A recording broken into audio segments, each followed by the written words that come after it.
اعوذ باللہ من الشیطان الرجیم بسم اللہ الرحمن الرحیم صلی اللہ علیہ محمد صلی اللہ علیہ وآلہ وسلم۔ آج ہم درود شریف کے ساتھ جڑے اس راز کو آپ کے ساتھ بیان کریں گے جس کے ساتھ دعا کی قبولیت کا اہم راز چھپا ہے۔ آج ہم آپ سے اس بات کا ذکر کریں گے کہ کیسے دعا اور درود شریف کا آپس میں اتفاق ہے، بلکہ یہ کہنا درست ہوگا کہ دعا اور درود شریف کا کیسے آپس میں چولی دامن کا ساتھ ہے، اور دعا اور درود شریف کا آپس میں دائمی تعلق اور وابستگی ہے۔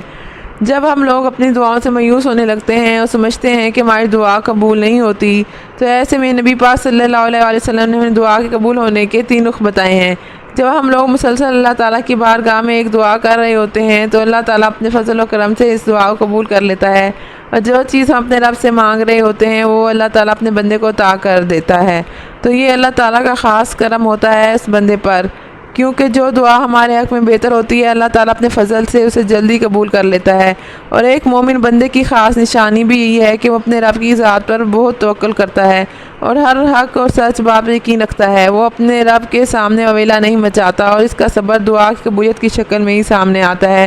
دوسری بات یہ کہ نبی پاک صلی اللہ علیہ وسلم نے فرمایا، جب ایک بندہ اللہ رب العزت کی بارگاہ میں مسلسل ایک دعا کر رہا ہوتا ہے تو ایسے میں نبی پاک صلی اللہ علیہ وسلم نے فرمایا کہ جب کوئی دعا اس بندے کے حق میں بہتر نہیں ہوتی تو اس بندے سے دور کر دی جاتی ہے۔ اللہ تعالیٰ اس بندے کو بہتر سے لے کے بہترین سے نوازتے ہیں، کیونکہ دعا کی قبولیت صرف اس حالت میں ہی ممکن نہیں ہوتی جب تک کہ وہ اس کے حق میں بہتر نہ ہو، کیونکہ اللہ تعالیٰ اپنے بندے سے 70 ماؤں سے زیادہ پیار کرتا ہے، تو اللہ تعالیٰ بہترین فیصلہ کرتا ہے اس بندے کے حق میں۔ تیسری حالت جو نبی پاک صلی اللہ علیہ وسلم نے ہم سے بیان فرمائی وہ یہ ہے کہ جب بندہ نہایت دل جمی کے ساتھ ایک ہی دعا مانگ رہا ہوتا ہے تو ایسے میں دعا کا اجر ذخیرہ کر لیا جاتا ہے جو کہ آخرت میں ہمیں ملے گا۔ تو اہل ایمان جو ہیں اس بات پر پختہ یقین رکھتے ہیں کہ ہماری دعا کی قبولیت کا راز کسی نہ کسی حصے میں موجود ہوتا ہے جو کہ نبی پاک صلی اللہ علیہ وسلم نے ہم سے بیان فرمائے ہیں۔ پہلا حصہ، جب آپ کی دعا قبول کر لی جاتی ہے آپ کو عطا کر دیا جاتا ہے جس کی آپ خواہش مند ہوتے ہیں۔ دوسرا حصہ، اور جب کوئی دعا آپ کے حق میں بہترین نہیں ہوتی تو اس صورت میں بہتر کو لے کر بہترین سے نوازا دیا جاتا ہے۔ تیسرا حصہ، جب آپ کی مانگی ہوئی دعا آخرت کے لیے ذخیرہ کر لی جاتی ہے جس کا اجر آخرت کے لیے رکھ دیا جاتا ہے۔ اور اب درود شریف اور دعا سے جڑے اس راز کو بھی آپ سے بیان کریں گے جس سے دعا کی قبولیت کا راز چھپا ہے،